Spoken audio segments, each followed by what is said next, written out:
trains here in Europe is different than trains in America. Trains in America, you could tell it's whatever they're providing is for some type of monetary means. Like you take the Amtrak, you paying a lot more because you have seats that are regular length for regular people.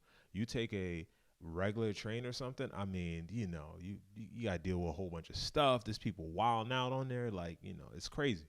So the trains out here, like the trains that take you to different countries, they're like nice. Like you don't even feel that you're on these trains for that long. Like I've been on some trains that have been like 4 or 5 hours. You don't feel like you're on there for 4 to 5 hours, and it's free. It's free Wi-Fi. Come on, bro. Like free Wi-Fi on these trains. So like, I mean, pop in a movie, you good.